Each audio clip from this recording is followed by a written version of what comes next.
شہر کے ایک عام محلے میں زارا اپنے ماں باپ کے ساتھ رہتی تھی۔ ایسا محلہ جہاں گھروں کی دیواریں جگہ جگہ سے اکھڑی ہوتی تھیں۔ کچھ گھروں کے لکڑی والے دروازے تھوڑے ٹیڑھے لٹکے ہوتے تھے اور گلی سے گزرتے وقت ہر دوسرے گھر کی کوئی نہ کوئی آواز ساتھ چلتی محسوس ہوتی تھی۔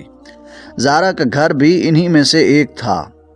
2 کمروں کا چھوٹا سا مکان جس میں ضرورتیں زیادہ اور سہولتیں کم تھیں۔ زارا کی عمر 12 سال تھی، مگر بات چیت اور سوچ میں وہ اپنے سے کہیں بڑی لگتی تھی۔ اس کی آنکھوں میں وہ تھکاوٹ تھی جو عام طور پر بچوں کی نہیں ہوتی، اور یہ تھکن زندگی نے اسے وقت سے پہلے دے دی تھی۔ صبح جب وہ اسکول کے لیے تیار ہوتی تو گھر میں کھانے پینے کی صورتحال ہمیشہ ہی کسی نہ کسی مشکل میں ہوتی۔ کبھی ایسا ہوتا کہ پچھلی رات بچی ہوئی ایک سوکھی سی روٹی سب گھر والے آپس میں بانٹ لیتے تھے، کبھی آدھے کپ دودھ میں چینی ڈال کر اسے تھوڑا میٹھا بنا دیا جاتا تاکہ زہرا کم از کم پیٹ میں کچھ ڈال کر جائے، اور کئی بار صرف چینی پانی میں ملا کر بس اونچے دل کے ساتھ کہا جاتا کہ چل بیٹا، اللہ آسانی کرے گا۔ زارا بھی جانتی تھی کہ گھر کے حالات کتنے سخت ہیں، اس لیے وہ بغیر کسی شکوے کے جو ملتا تھا خاموشی سے کھا لیتی تھی۔ اس کی ماں بیمار رہتی تھی، وہ کام تو کرنا چاہتی تھی مگر سانس جلدی پھول جاتا تھا اور ہاتھ کانپ جاتے تھے۔ باپ روز محلے سے باہر نکل کر مزدوری کی تلاش کرتا تھا، کبھی کامیاب ہو جاتا، کبھی پورا دن چکر لگاتا رہتا اور شام کو خالی ہاتھ گھر لوٹتا۔ ان حالات نے گھر میں ایک عجیب سی خاموشی اور دباؤ پیدا کر رکھا تھا، جیسے دیواریں بھی ان کی باتیں سنتی تھیں۔ محلے کے لوگ زارا کو ہمیشہ سادگی اور خاموشی سے جاتے دیکھتے تھے۔ اس کے کپڑے اگرچہ صاف ہوتے تھے لیکن کافی پرانے، اکثر جگہ سے دھلے ہوئے رنگ اتر چکے ہوتے۔ وہ پھر بھی اعتماد کے ساتھ چلتی کیونکہ اس کے دل میں ایک امید چھپی رہتی تھی۔ اکثر محلے کی عورتیں اس کی ماں سے کہتی تھیں کہ اللہ نے اس بچی میں بڑی روشنی رکھی ہے، اس کی قسمت بدلے گی۔ مگر قسمت کب، کہاں اور کیسے بدلتی ہے یہ کسی کو نہیں معلوم ہوتا۔ سکول میں بھی زارا ہمیشہ آگے رہتی، استاد اس کی تعریف کرتے مگر وہ تعریف کبھی اس کی زندگی کے حالات میں کوئی آسانی نہ لا سکی۔ وہ ہر روز اندر ہی اندر سوچتی کہ کسی دن کچھ بڑا ضرور ہوگا، کوئی موقع، کوئی راستہ، کوئی تبدیلی۔ اسے لگتا تھا کہ زندگی اسے روک تو رہی ہے مگر شاید دھکا بھی اس لیے دے رہی ہے تاکہ وہ آگے دور تک جا سکے۔ اسے یہ اندازہ نہیں تھا کہ آنے والے وقت میں ایک ایسا واقعہ اس کا راستہ بدلنے والا ہے جو نہ صرف اس کی بھوک مٹائے گا بلکہ اس کی ساری زندگی کو ایک نئی کہانی بنا دے گا، اور وہ کہانی ایسی ہوگی کہ محلے کے وہی لوگ جو اسے سوکھی روٹی کھاتے دیکھتے تھے کل اسے ٹی وی پر، موبائل سکرینوں پر اور بڑے لوگوں کی زبانوں پر دیکھیں گے۔ مگر اس وقت تک زہرا کو بس اتنا ہی معلوم تھا کہ زندگی مشکل ہے اور اسے ہمت سے چلنا ہے۔ زارا کی زندگی اگرچہ مشکلوں سے بھری ہوئی تھی مگر اس کے اندر ایک عجیب سا حوصلہ تھا جو کبھی کم نہیں ہوتا تھا۔ سکول سے واپس آتے ہوئے وہ اکثر وہی سڑکیں دیکھتی جن پر روز کوئی نہ کوئی پریشان نظر آتا تھا۔ کہیں کوئی مزدور سر پکڑ کر بیٹھا ہوتا، کہیں کوئی عورت راشن کے لیے قطار میں کھڑی ہوتی، کہیں کوئی بچہ جو نیا بیگ چاہتا تھا مگر اس کے ماں باپ کے پاس پیسے نہ ہوتے۔ ان سب مناظر کو دیکھ کر زارا کے دل میں یہ احساس بڑھتا جاتا کہ وہ بھی انہی میں سے ایک ہے، لیکن وہ چاہتی تھی کہ ایک دن اپنی ماں باپ کے ساتھ اس سارے ماحول سے باہر نکل سکے۔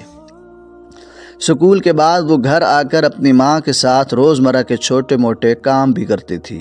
کبھی صفائی میں ہاتھ بٹاتی، کبھی ماں کے پاس بیٹھ کر اس کی طبیعت کے بارے میں پوچھتی۔ ماں اکثر مسکرا کر کہتی، بس ٹھیک ہوں بیٹا، تو پریشان نہ ہو۔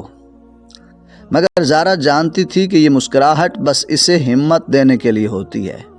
شام کو جب اس کا باپ گھر آتا تو زہرا دور سے ہی اس کے چہرے کے اثرات سے سمجھ جاتی کہ آج مزدوری ملی یا نہیں۔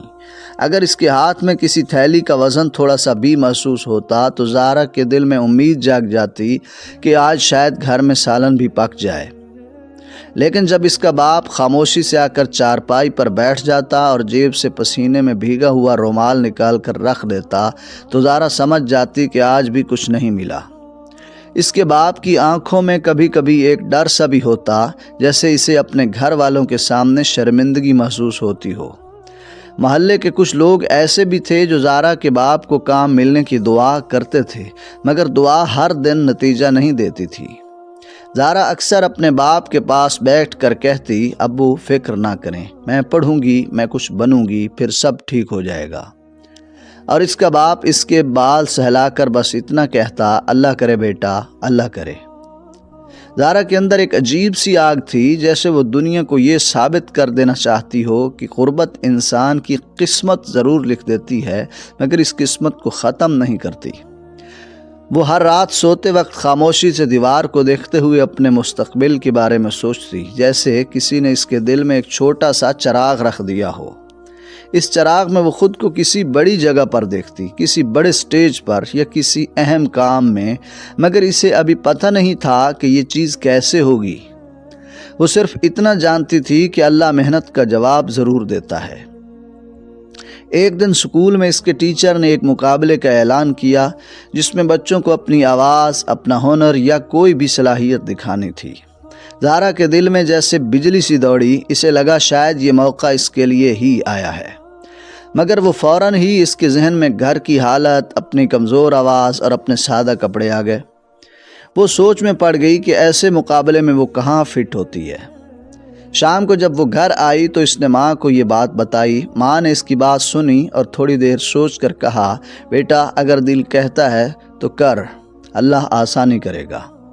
ماں کے ان الفاظ نے زہرا کے اندر دبی ہوئی ہمت کو جیسے پھر سے جگا دیا، مگر وہ نہیں جانتی تھی کہ یہ مقابلہ اس کی زندگی کا فیصلہ بدلنے والا ہے، ایک ایسا فیصلہ جس کے بعد اس کی کہانی وہی نہیں رہے گی جو آج ہے، اور شاید یہی وہ لمحہ تھا جس نے تقدیر کو بھی اس کے لیے نئی راہ دکھانا شروع کر دی تھی۔ اگلے دن صبح زہرا نے دل میں حوصلہ بھر کر سکول کا رخ کیا۔ وہ اپنے دل میں سوچ رہی تھی کہ آج وہ اپنی محنت اور ہنر کو سب کے سامنے پیش کرے گی۔ گھر میں جس طرح کبھی روٹی نہیں پکتی تھی اور کبھی صرف تھوڑی سی روٹی یا باسی کھانے کو ملتی تھی، اس سب کی یاد اسے حوصلہ دے رہی تھی۔ اس نے اپنی امی کی بات یاد کی جو کہتی تھیں کہ حوصلہ رکھو اور کوشش کرو۔ اس نے اپنے ہنر کے لیے آہستہ آہستہ تیاریاں مکمل کیں، کپڑے سنبھالے، تقریر کے الفاظ دہرا لیے اور آرٹس کا سامان ساتھ لے کر سکول پہنچ گئی۔ ٹیچرز نے جب اسے دیکھا تو اس کی محنت اور اعتماد کی تعریف کی اور کہا کہ آج تم سب کو حیران کر دو گی۔ زہرا کا دل خوشی سے بھر گیا اور اس کی گھبراہٹ آہستہ آہستہ کم ہونے لگی۔ جب مقابلے کا آغاز ہوا تو زہرا نے نہ صرف اپنے ہنر بلکہ اپنے انداز اور اعتماد سے سب کو محظوظ کیا۔ ہر تقریر، ہر آرٹس کا مظاہرہ دیکھ کر ٹیچرز اور بچوں نے تالیاں بجائیں اور شاباش دی۔ اس کی یہ پہلی بڑی کامیابی تھی جس نے اسے اپنے والدین اور گھر کی یاد دلاتے ہوئے حوصلہ دیا۔ بعد میں سکول کے بڑے ہال میں مقامی مقابلہ جاری تھا، جہاں میڈیا کے لوگ، مقامی اہم شخصیات اور تعلیم کے بڑے لوگ موجود تھے۔ زہرا نے جب ہال میں قدم رکھا تو پہلی نظر میں سب حیران رہ گئے کہ ایک اتنی چھوٹی بچی اتنا اعتماد اور مہارت سے اپنا ہنر پیش کر رہی ہے۔ ایک خاتون جو میڈیا سے تعلق رکھتی تھیں، اس نے بلایا اور کہا کہ تمہاری کہانی اور ہنر بہت متاثر کن ہے، کیا تم اپنی تقریر اور آرٹس کی ریکارڈنگ کرواؤ گی؟ زہرا کی خوشی کی انتہا نہ رہی، اسے لگا کہ اس کی محنت کا پھل آنا شروع ہو گیا ہے۔ ریکارڈنگ کے دوران بھی ہر لمحے اسے سراہا گیا، ہر انداز کو پسند کیا گیا اور پہلی بار اس نے اپنا معاوضہ بھی وصول کیا۔ یہ رقم اس کے والد کی زندگی بھر کی کمائی سے کہیں زیادہ تھی اور زہرا نے دل میں یہ سوچا کہ محنت، دعا اور صبر واقعی کامیابی کی کنجی ہیں۔ اس دن سے زہرا کے لیے دنیا بدل گئی۔ اسے احساس ہوا کہ اب اس کے پاس صرف خوشی اور حوصلہ نہیں بلکہ اس کا مستقبل بھی روشن ہے۔ ابھی تو زہرا کی زندگی میں اصل موڑ آنا باقی تھا، ابھی تو قسمت کھلنے ہی والی تھی، ہر لمحہ کچھ نیا لے کر آنے والا تھا۔ جب برانڈ ٹی وی چینل نے اسے بچوں کے لیے کہانیاں سنانے اور پروگرام ریکارڈ کرنے کے لیے منتخب کیا تو زہرا نے پہلی بار محسوس کیا کہ محنت، دعا اور صبر کا پھل واقعی حقیقت بن رہا ہے۔ ریکارڈنگ کے دوران اس کی مہارت، اعتماد اور دل سے پیش کرنے کا انداز سب کو متاثر کر گیا۔ میڈیا والے اور مہمان اس کی تعریف کرتے ہوئے بولے کہ یہ بچی بہت کچھ کر سکتی ہے اور اس کے مستقبل میں امکانات لامحدود ہیں۔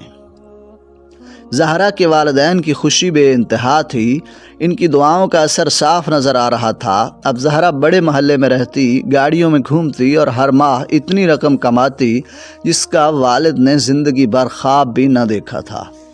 مگر سب سے بڑی بات یہ تھی کہ زہرا نے کبھی اپنی اصل یادیں اور بچپن کی مشکلات نہیں بھولی تھیں، بلکہ انہوں نے اسے مزید مضبوط اور عاجز بنایا۔ آہستہ آہستہ زہرا کی پہچان بڑھتی گئی، لوگ اسے دیکھ کر متاثر ہوتے اور اس کی کہانی سن کر ہر کسی کے دل میں محنت اور دعا کی اہمیت کا احساس ہوتا۔ آخر کار زہرا نے سمجھ لیا کہ قسمت صرف انتظار کرنے سے نہیں آتی، بلکہ محنت، صبر اور والدین کی دعاؤں کے ساتھ مل کر ہی حقیقت بنتی ہے۔ اور اسی لمحے زہرا کے دل میں ایک سکون آیا، کیونکہ اب وہ جان گئی تھی کہ جو کبھی 2 وقت کی روٹی کے لیے فکر مند تھی، آج وہ کروڑوں میں اپنے خوابوں کو جیت رہی تھی۔ یہی تھا اس کی محنت اور قسمت کا انعام، اور اس لمحے زہرا نے یہ فیصلہ کیا کہ وہ ہمیشہ اسی ایمانداری، محنت اور دعا کے ساتھ آگے بڑھے گی۔